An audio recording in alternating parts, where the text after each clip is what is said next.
भागवत का उद्देश्य भी जनमानस का कल्याण करना ही है।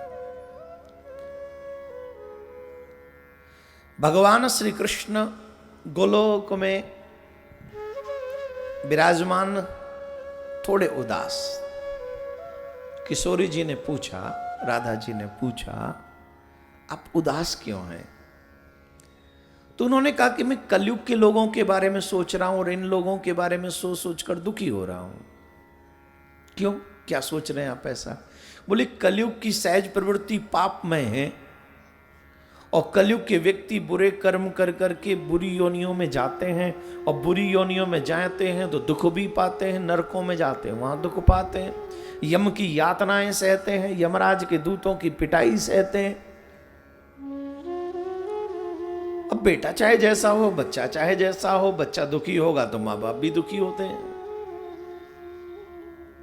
जैसे आपके परेशान रहने पर आपके माता पिता दुखी होते हैं, ठीक वैसे ही प्राणी मात्र दुखी हो तो परमात्मा भी दुखी होता है। आप सोचिए, संसार में मेरे प्रभु ने जीव मात्र का कल्याण हो इसके लिए कितने साधन भेजे, कितनी व्यवस्थाएं करी। किस लिए करी? जिससे जीव का कल्याण हो सके। एक भी किताब ऐसी नहीं है जहां झूठ बोलना सिखाया जाता हो, जहां लड़ाई सिखाई जाती हो, जहां घर तोड़ना सिखाया जाता हो, जहां माँ बाप का अपमान करना सिखाया जाता हो, जहां धर्म की वेद की निंदा करना सिखाया जाता हो, जहां चोरी करना सिखाया जाता हो, जहां लूटपाट सिखाई जाती है। एक भी किताब ऐसी नहीं है जहां दूसरों को कैसे धोखा देना उसमें तुम्हें मास्टर बनना सिखाया जाता हो। मदिरा कैसे पीनी है ये किसी किताब में नहीं सिखाया गया है। क्या कोई किताब है? इतने मिलीग्राम में इतना वाटर, और कई कई तो सूखी पी जाते हैं चढ़ा के। कुछ सिखाया किसी में? दूसरों को अपशब्द कैसे बोले ये सिखाया किसी किताब में? कोई स्कूल नहीं, कोई कॉलेज नहीं, कोई यूनिवर्सिटी नहीं, फिर भी हम अपने आप सीख गए। झूठ कैसे बोले, कपट कैसे करें, बुरा कैसे करें, उल्टा सीधा काम, ये सब अपने आप सीख गए। हमें सिखाया ही गया सत्य बोलो, हमें सिखाया ही गया परोपकार करो, हमें सिखाया ही गया भक्ति करो, हमें सिखाया ही गया मानव जीवन मिला ही भगवत प्राप्ति के। ये सारी चीजें सिखाई गई हैं ऋषियों के माध्यम से, भक्तों के माध्यम से, पुराणों के माध्यम से, ग्रंथों के माध्यम से, शास्त्रों के माध्यम से। अनेक साधन सिर्फ हमें सद्मार्ग दिखाते हैं, कोई गलत मार्ग नहीं दिखाता।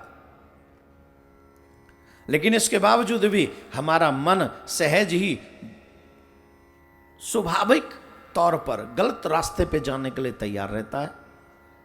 बड़े बड़े साधक कहते हैं महाराज क्या करें, बहुत समझाते हैं अपने मन को पर मन समझता ही नहीं है। जैसे कहीं से आप पानी छोड़ दो, पानी कहीं से छोड़ो आप, तो पानी किस दिशा में जाएगा? जिधर ढलान है या जिधर ऊंचाई है? जोर से बोलो। नीचे की तरफ, राइट ना? पानी को नीचे भेज। अब बहुत से लोग कहते हैं ये सब झूठ बूठ क्यों नहीं सिखाए गए वेदों में, पुराणों में? इसलिए नहीं क्योंकि जल को नीचे भेजने का कोई प्रयास नहीं करना पड़ता।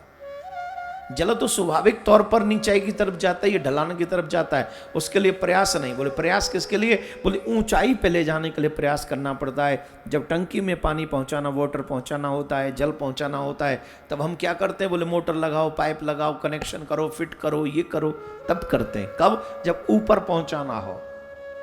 ये ग्रंथों में, पुराणों में, वेदों में ये जितनी भी व्यवस्थाएं हैं तुम्हारी आत्मा को सम्मान दिलाने के लिए, सही मार्ग दिखाने के लिए, तुम्हें ऊंचाई पर पहुंचाने के लिए ही तमाम ये ग्रंथ लिखे गए, जिससे तुम इन्हें सुनो, पढ़ो और ऊंचाई की तरफ आगे बढ़ो, ढलान की तरफ नहीं। पाप में होना तो निश्चित ही है, हमारा मन अपने आप पाप में जाता ही है।